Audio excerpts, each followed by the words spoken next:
They're on your tables.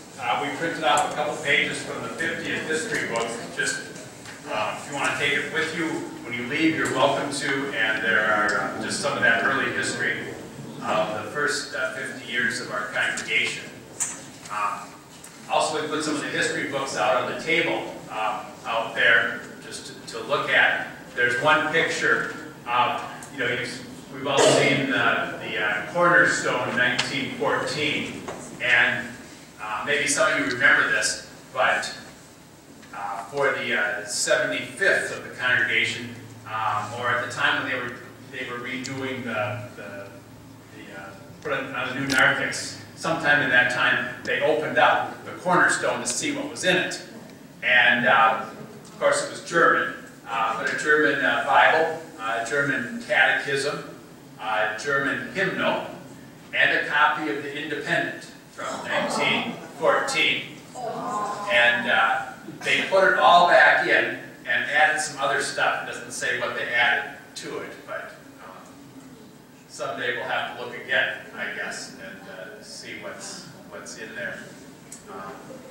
I'm curious today, who here was married by Pastor Ansorge? Walders and Kleins and Ardeen Zimmer. Yeah. What about confirmed by Pastor Ansorge? Anybody here who was confirmed? Yep. Laurel, Eloise, Don, Joyce. Did I miss anybody? Okay, well, I couldn't see those another hand. What about baptized by Pastor Ansorge? Anybody here who was baptized by Pastor Ansorge? Gail? Yep. Oh, John. Yes. Yeah. So good. Yeah.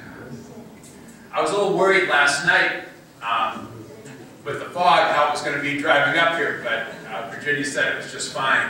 I was also a little worried after declining the call to Wilmer if the congregation was going to let her come up today. I guess they did, or she snuck out of town or something. So we are delighted to have Virginia here and just invited her to share, reminisce.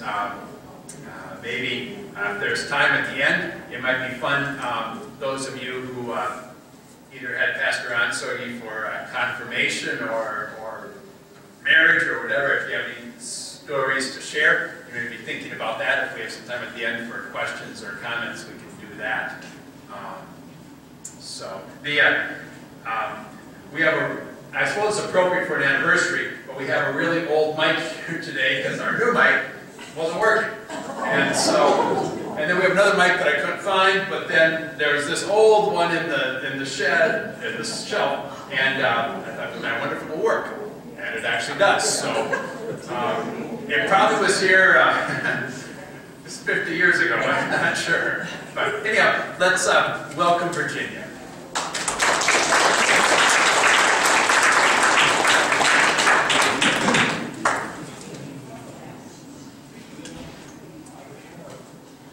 Is it on? It is. Maybe turn it up a little bit. Turn it down. Hello. Hello. Everything I've done has been long, long ago. And everything I have is very, very old. I have a 1996 Buick. And next year, I'll be as old as the year it was made.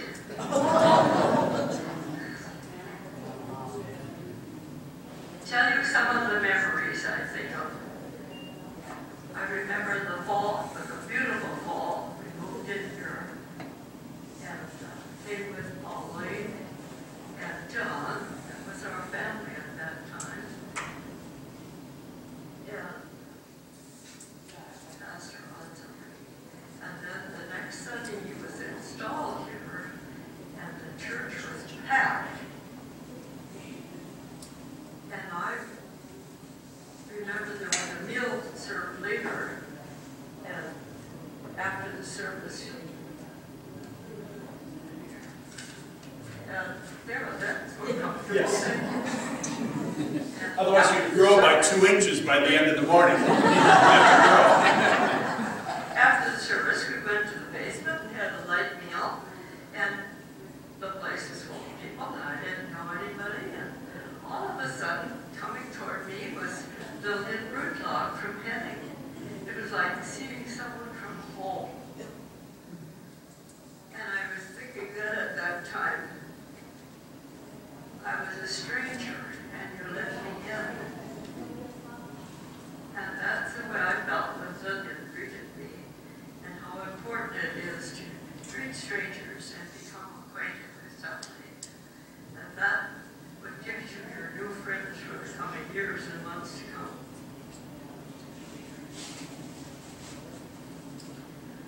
I think about the ladies' aid right now.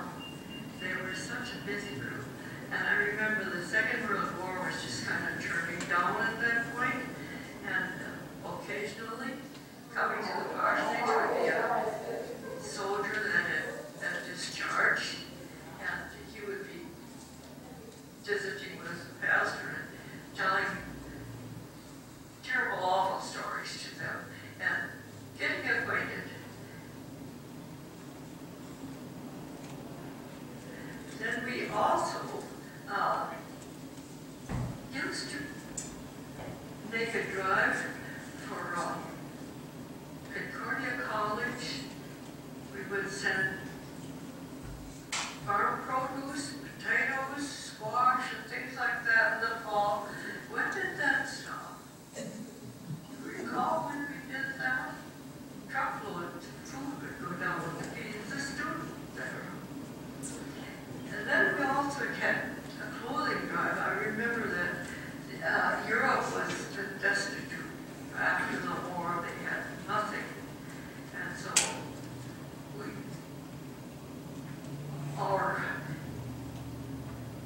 like Jesus said in the sermon today, you did it to me. So we felt like we had to clothe those people in Europe. And we sent thousands of pounds of food, and not so much food, but clothing. And I recall Little Meyer, Mrs. John Meyer, put her name and address in one of the pockets, and she received a letter from I wrote that name down so I could send it to you. Frankenmuth, Bavaria. And they thanked her profusely for the food and for the clothing that they had received and asked for shoes. And Lucy also wrote, had correspondence with a younger couple, and they wanted food.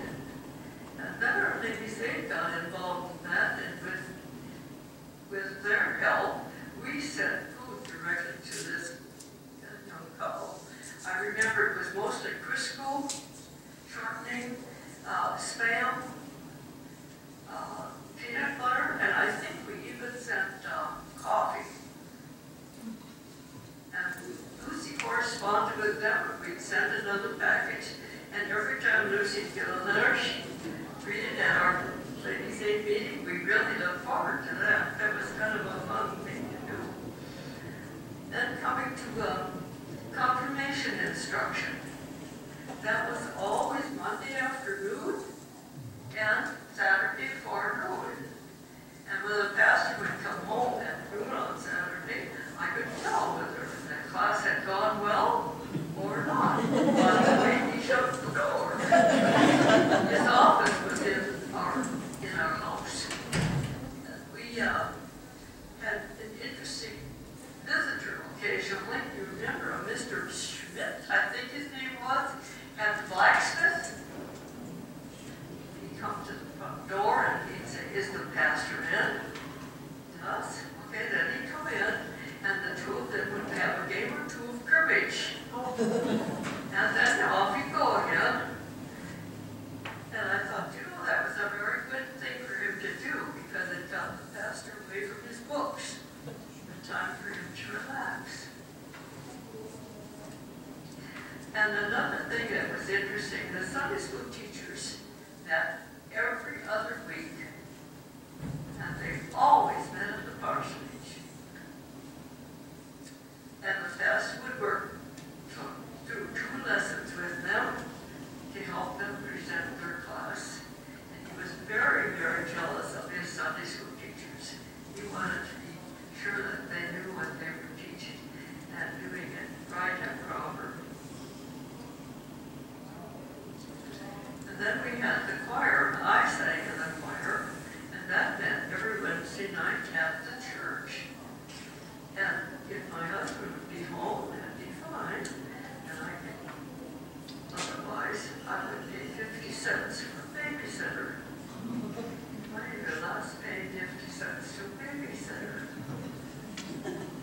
Do you remember who you had for a I babysitter? was trying to think of her name, and Oh, Eloise. it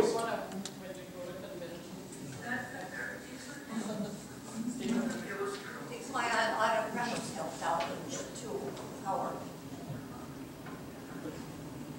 I know she's not a girl looking.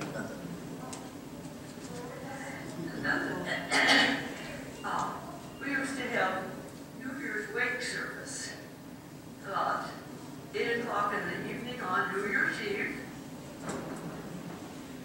And after that, we would go down to the basement. And one year the choir would have a concert. They'd sing fun songs and a couple of hymns, and maybe we'd all sing with them. Another time, the young people would put on a 1 or 2 act play. And then another time, I remember the ladies, they did that twice. This one particular time, we had a little skit. It was a 2-act, and it was called The Minister's Wife. And I don't remember what my part was, but I was supposed to call my children in for the supper hour. And we didn't really practice a lot. We just kind of threw it together.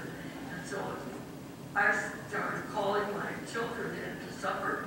Roger, Howard, Mildred, Lila, Dolores, Ethel. I kept on saying my name, my brothers and sisters' names. Well, this time the whole congregation that was sitting there with us were in hysterics. Kept calling the kids. And then the youth used to have a little play. And they had one that was called Shut and Then Shut the Door. And so the druggist, he was the main character of that play, and he would sell them whatever they needed, and then he said, and here's your merchandise, and then shut the door. And that was he would sing that, not to tune, but just a sing-song wording as he went along, and that was just delightful. And I wondered sometimes where that little play went.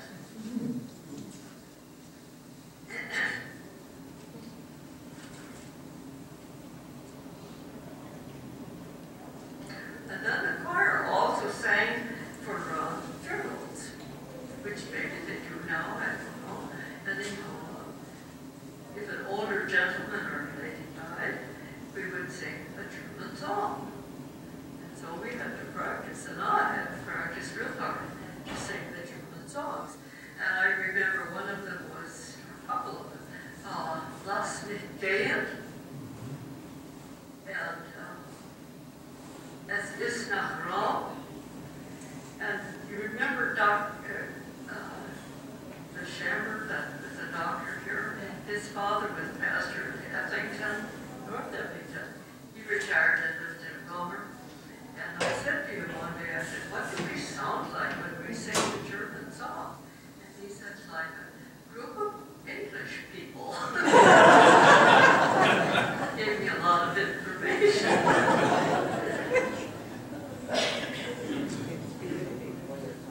And the year of 1978, Lutheran Church in Missouri Synod used to have 7 other states on their name, and they officially decided we will be Missouri Synod, Lutheran Church in Missouri Synod. So now it's LMSC. And when we first came, they asked me, would I teach Sunday school, or did I? And I said, sure, I would. And so they gave me 6 boys to teach. And one of the boys, well, first of all, getting their attention was something else. And I think that's why they gave me 6 boys. You know, one of the lessons I remember, we sat under the table because there were 2 kids under the table, and I just joined them. And another time I came to the room, and all those poles that used to hold the floor up, so it wouldn't fall on your head. And there's this youngster up almost at the top of that pole, and I said to him, when you come down, I will check you for a tail because you must be a monkey. Finally, they settled down,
bishop, he was a blabbermouth. He would talk all the time. Now, they'd ask him, what does your father do? And he'd say, oh, Holy Ghost, Holy Ghost. Can't blame this on Howard, but my husband preaching, and he had just started wearing his glasses. And he was preaching when he hit the glasses, they caught him, put them back on, and he didn't miss a sentence. He was right on going.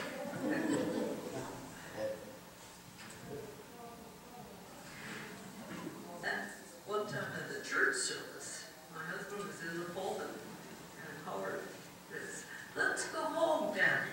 And I have since read somewhere that that's the best compliment your children can give you.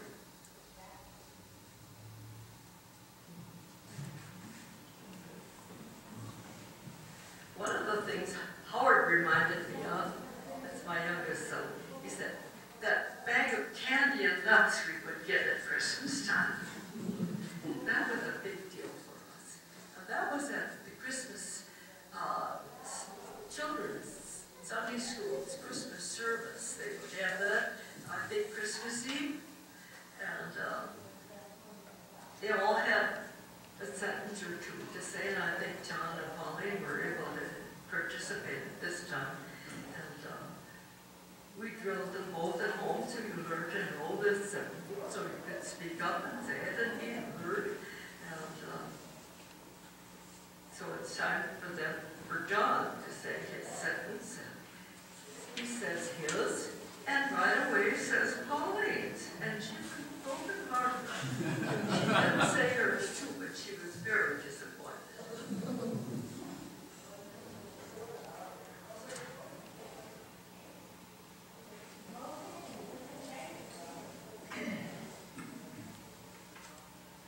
At one of those wakes that we had, it got later. Of course, Howard was still a little baby maybe. Anyhow, we get home about 1 o'clock at night. Now we're putting the babies to bed, we get to bed. And the phone is downstairs, and we're upstairs. And the phone is ringing, so he runs down, and Pastor runs down and answers the phone. And the fellow says, is this 1949? And the pastor said, no. He said, yes, Happy New Year. And he hung up. How much enjoyment do you think that caller had? Anyhow, we came back upstairs and put the kids to bed. And one of the things that I was very impressed with was that ladies joined the Lutheran Women's Missionary League. And my heart is at that league. And also my very favorite thing is Lutheran Bible translators. I have an extra penny time that goes there. Anyway,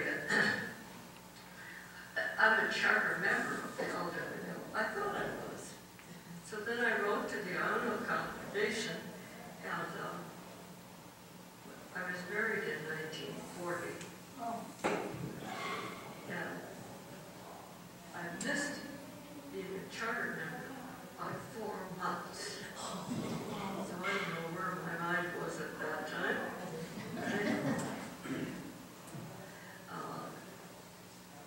We used to be one whole state, the state of Minnesota. That's what LWO came in. And I went with, and I do believe it was Mrs. Abel Block that went with me down to St. Paul Concordia College. And the LWO was thinking of dividing into North District and South because the state as such had been divided already. So the women were to do the same. And I went with Mrs. Block down there. And the college, of course, is too small for all of us. So it was good for us to divide. In fact, it was a very blessing to divide. And one of the districts, before we divided, I went with Lydia Bodie, who was our first president of our district. And she stayed with the Minnesota North.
into 1949, or I do believe about that time.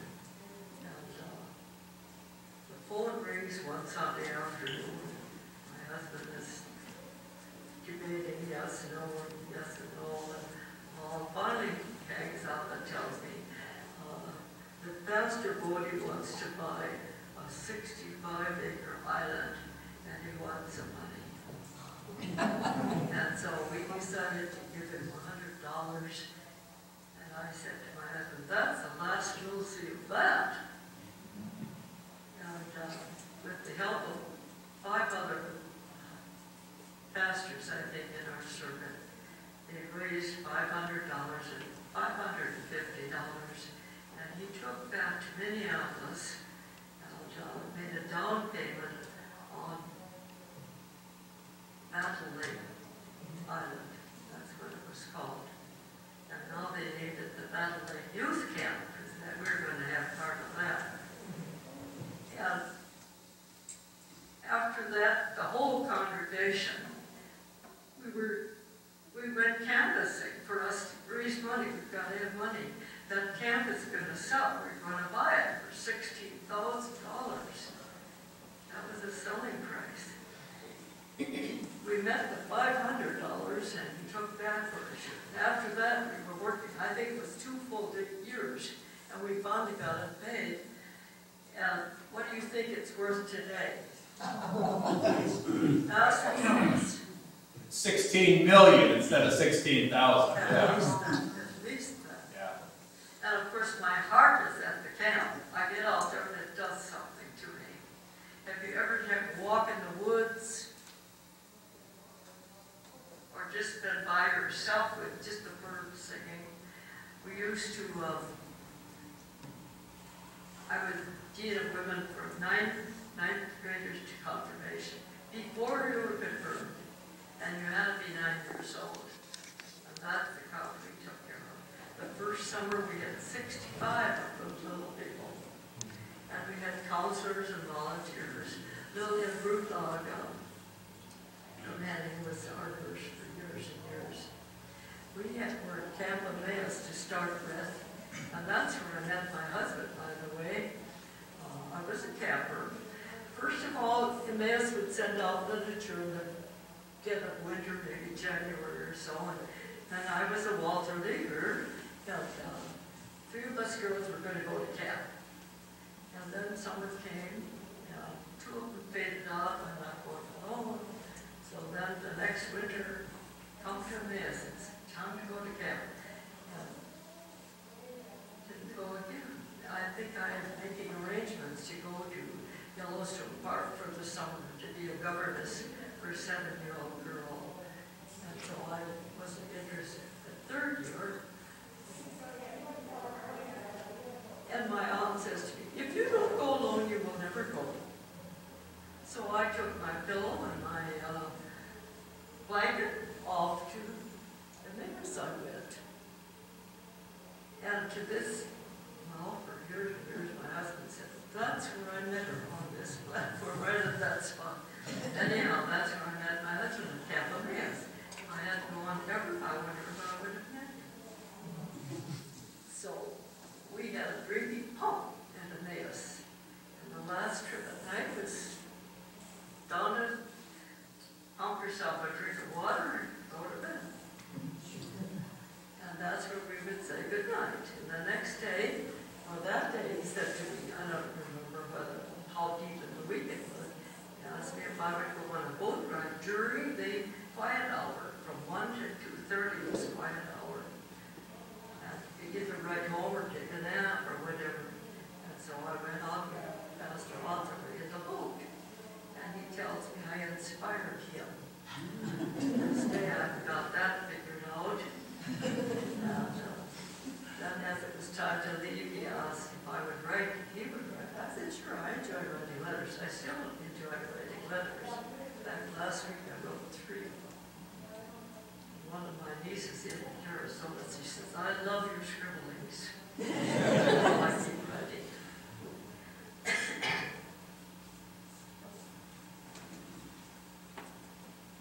And what else was I going to think about?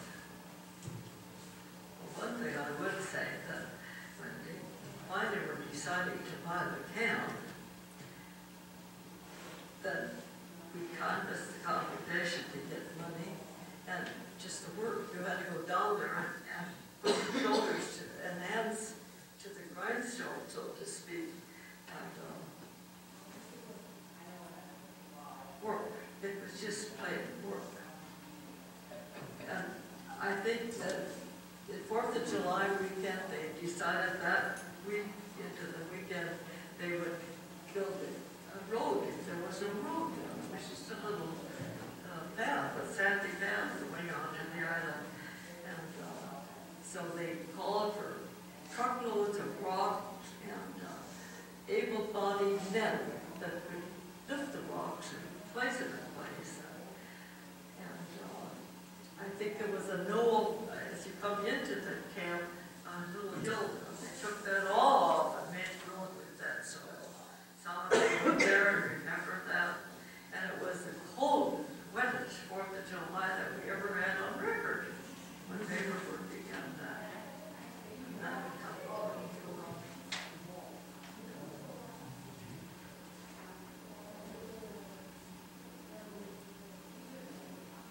Arlen Klein, did you help him do with that? Yeah. Another thing, the circuit used to plan mission festivals for the circuit, all the congregations. Do you recall that at all? I remember And going then when to, it was our turn, I went to church and we go bed, and when it was Immanuel's turn, and we went to the, we just served everybody their meal. And I remember helping cook at that one time. I didn't always help there, but and that was a real big deal because when we had Mission Festival, South Epping, North Eppington, and maybe Miltona didn't have church. They were supposed to come over here, and many of them did. Now I don't know whether we didn't have church when they had their Mission Fest or not, but that was their. Do you still celebrate the Mission Festivals? Not in the same way, you know, as the big. And we had a number of baptisms at the house in the parsonage. And I remember a couple weddings we had. I remember Simmers. He was marrying, I can't recall. Anyway, they were dressed to come, and they had done it, their son and a daughter who was their witness. And always we had to get our living room cleaned up because we had people falling off and stumbling over toys, everything put away. My husband built a little toy box for them to put their toys in. So when you pick up toys, they had to go in the toy box. And so now everything's ready for the wedding. Sometimes they would be upstairs in their room, but they could be down and listen and watch. And so our little Horley, in the middle of the service, he says, "Where's the bride?" He wanted to see long white dress and a veil. And she was in a business suit with corsage, all the proper things. And that always kind of embarrassed me. And eventually, it made a door going into the office. So they wouldn't have to go right through because once a month, not everyone, but many people came to the parsonage to announce that you wanted to come to communion. You still do that or not, I don't know. Anyhow, that's the way that is. And another thing that I miss, of course, I'm not in the service anymore, so to speak, but the pastors had what they called a bingo conference. Do they still have those? Yep. And, and they would bring their wives and the families along. And to me, that was a fun time because the wives would visit with each other. We had some of the camaraderie that women need to have, and different than when with their members. And then we would go over to church to the where the pastors were and have a communion service with them. It was one time that we would commune with our husbands.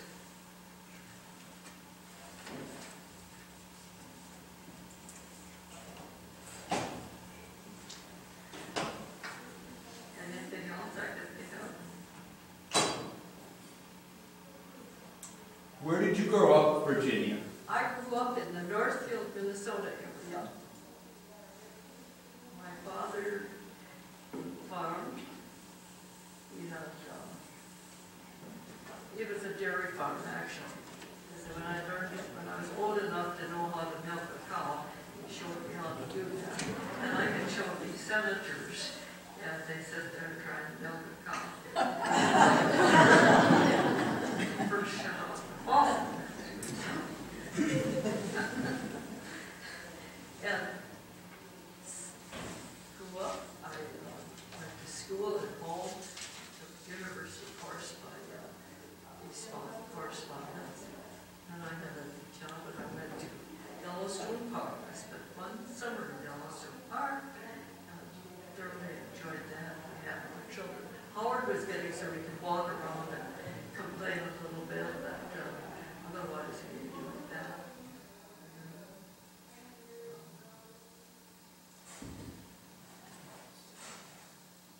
After my marriage, I just settled on to be on a pastor's place.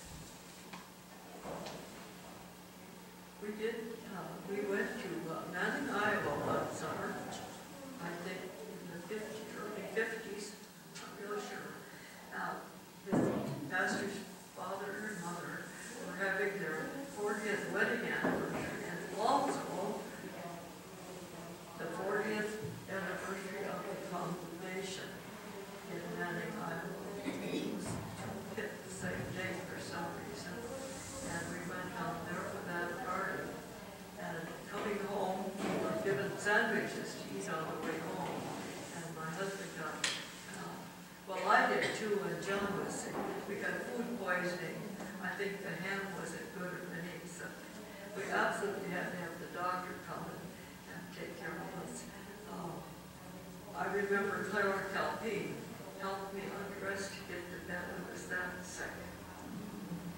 And my husband was sick for, I think, from a Friday until Wednesday or Thursday until the week. Dr. Walter Chandler came over on Saturday forenoon. And had Clara Calpine make a mustard plaster, mustard and egg white to warm up and keep you from heating because you keep wanting to throw up and that just won't be possible. And then the next Sunday morning, we had Mission Festival. What the church did, we said, they go to bed, and early in the morning, there comes a knock on the door, and it's a speaker for the Mission Festival. And so I go upstairs and ask, what shall I do? And the pastor says, tell them to have the service. And that was it. I guess they got a little on those days. I was a stranger, and you took me in. Jesus made that a mark of a Christian. I recall Pastor Ansorge always saying and reminding us that we are the church. Not only when we sit in the services, but wherever we go and whatever we do. At home, at work, at play, on road, with friends, with family, with strangers. This is the house of God. This is the gate of heaven. May God's Spirit go with us and bless us into the future. Thank you very much for having me.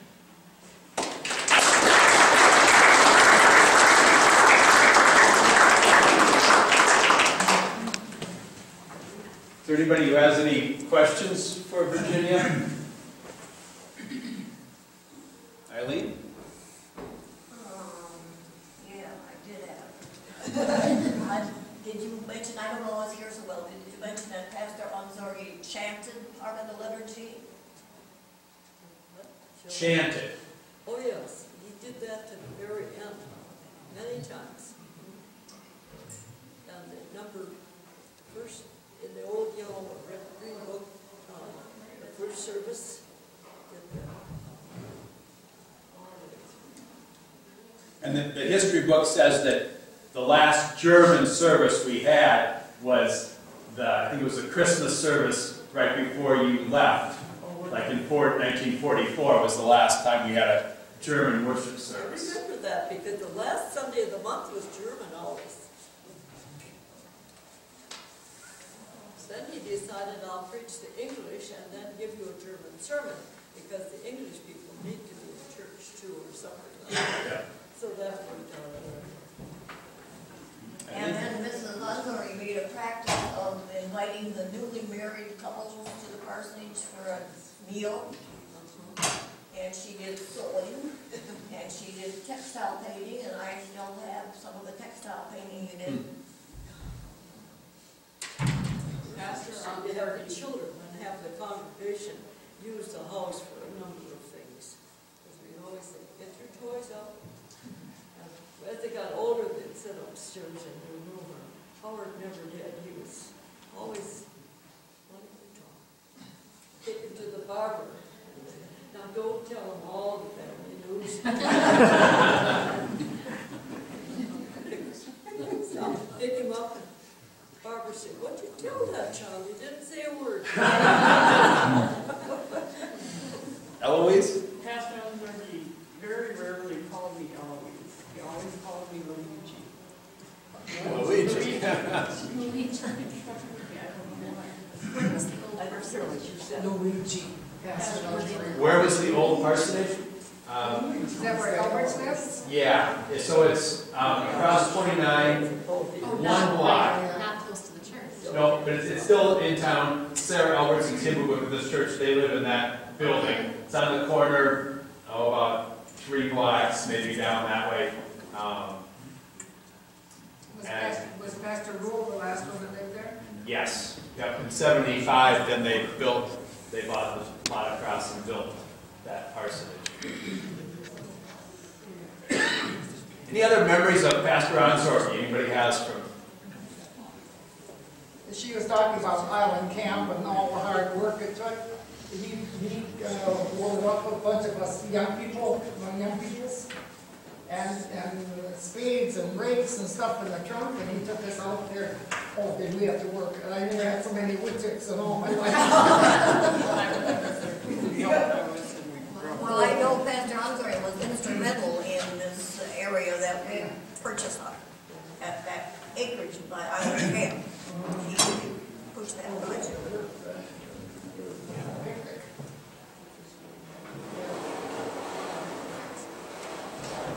Any other memories? Tell about this happened, of course, after Ansorge left here.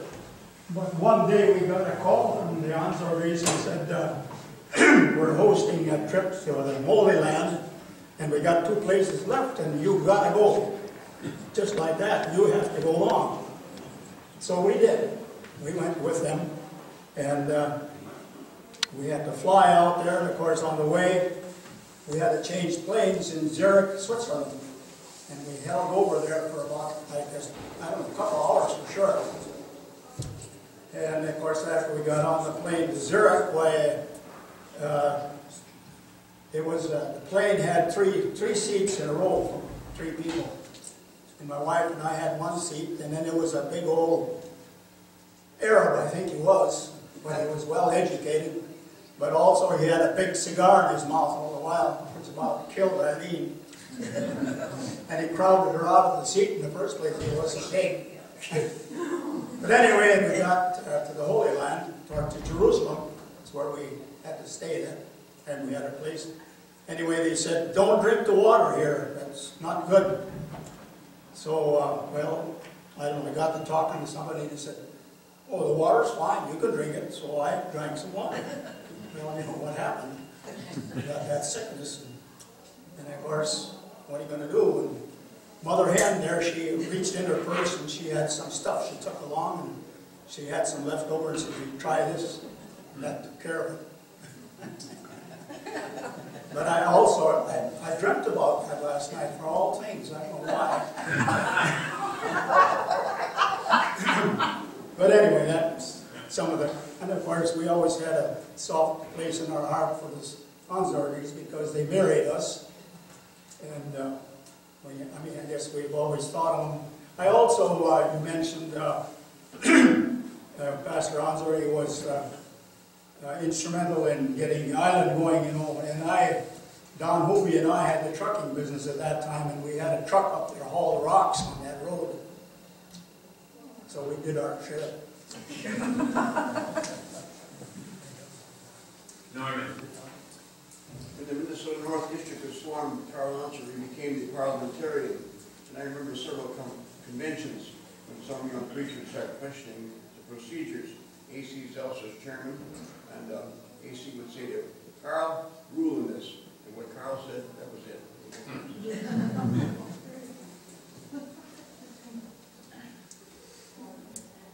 Any confirmation stories or? Pastor Ansorge was a vacancy pastor in Deer Creek when I was living there. And on confirmation questioning, he would be at the back of the church, the kids would be in the front, and he had to hear them, otherwise he had to keep talking. Speak louder.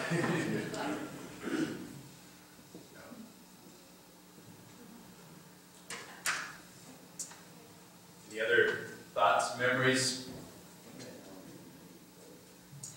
There's, I was just looking through the minutes book, and the first pastor that came from, Pastor Schilke was serving North Evanston and then also West Miltona, and then he started serving here too, and transportation wasn't the same, and he served here about 2.5 years, and then he died, I'm not sure entirely why, but some thought that just overworked or being exposed to the elements and on the road a lot, and so then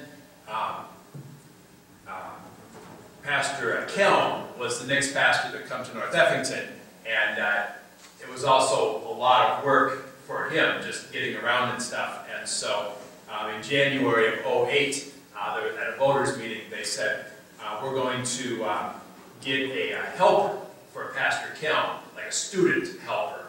I don't know if that was like a vicar or exactly what, but it was going to cost $20 for the year for this student helper. And 3 weeks later, when the church again, they voted to withdraw that motion. They thought it was too much money. And evidently that didn't sit well maybe with Pastor Kelm, or I don't know, or some people. But then 3 weeks later, when they had church again, then they talked about it, and they decided to reinstate the $20 for the helper for Pastor Kelm. But if the congregation couldn't raise the $20, then it had to come out of Pastor Kelm's salary. So they got it worked out. In a year or a couple years later, in 2009, then Pastor Kelm decided it was too much work, and early in the beginning of 2009, they decided that pastors should be paid semi-annually. Twice a year he got to be paid for his work. So it was easy, I guess, to be treasurer and not so many checks to write. But then by the end of 2009, the decision was made that we'd ask the seminary for an unmarried pastor. And that we would raise as much of the money as possible, and then the mission treasury of Synod would be asked to pay whatever the congregation was unable to pay. And so then Pastor Yank came and served for 2 years, and he served here and Carlos and Henning and Oak Valley. This was maybe 5 years ago or so, but Eloise got a postcard that a friend of her son's had found with the postmark of Parker's Prairie on this postcard, and it was in German, but it was from Pastor Yank, who was writing to his parents, and it talks about him having to ride home in the snow and fog from Henning on his bicycle at night with the bicycle lamp light, shining, and how difficult that was.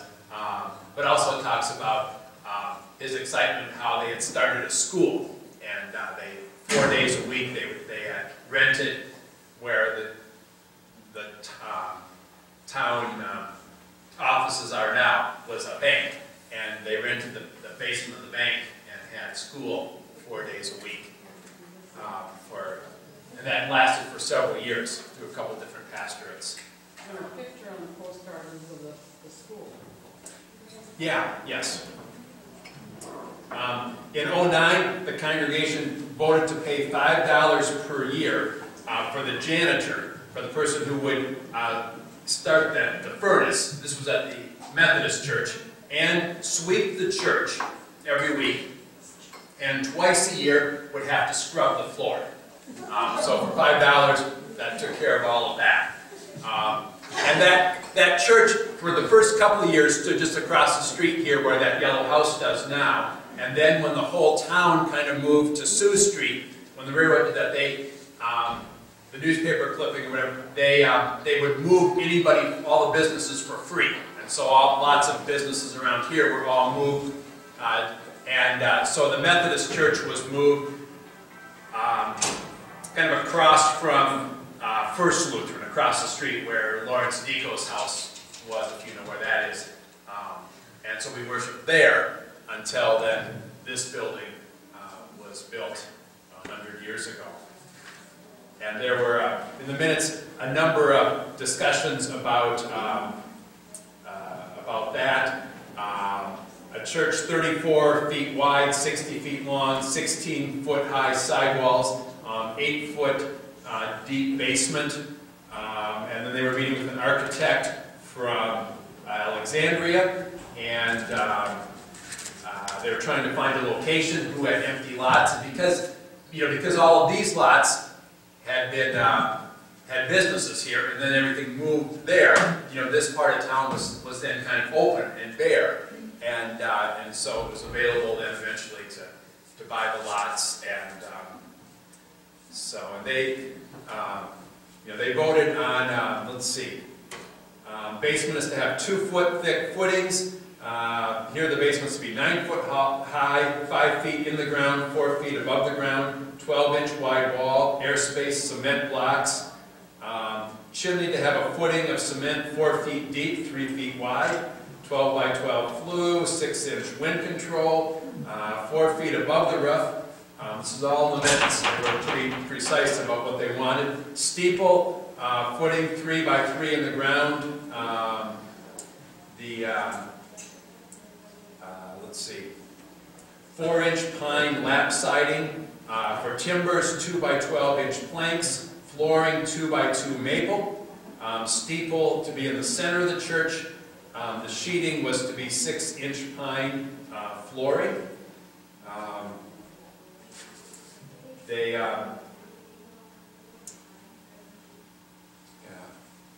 And debating about different plans and different modifications and all of it in the early months of 1914.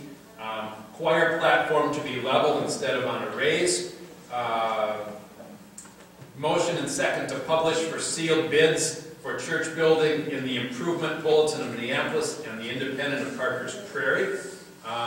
But nobody accepted the bid, and so then in a later meeting the motion was that the church would be built by day labor instead of by a contract. And there was a Mr. Groats, who was, I think, kind of the foreman. They hired him to be the foreman of the building. And they got a $2,000 loan from the Synod to cover the rest of the cost of the building. And then in the summer of 1914, they decided 4 small steeples, 1 in each corner of the big steeple, plus a cross on the top. So that's what we still have. But it was at that 1914 meeting they decided to add those little corner steeples that are kind of unique. Most churches don't have that, but that's a signature mark of ours. So anyhow, lots of stuff in the minutes. If you ever want to look through our minute book, it is somewhat interesting. All the things that are written there, the struggles and challenges, but the perseverance of God's people to say. This will be our house of worship, where we'll hear God's word and receive His gifts and all of that. So we give thanks to the Lord for 100 years of worship right here and 110 years of ministry in this community. We are blessed to have in January, then that our congregation as an organization will be 110 years old.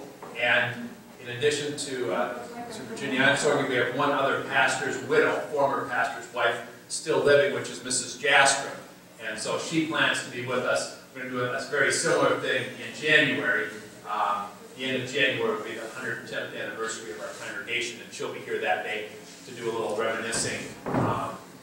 Her husband was here for the 10 years prior to my being here, so 25 to 35 years ago.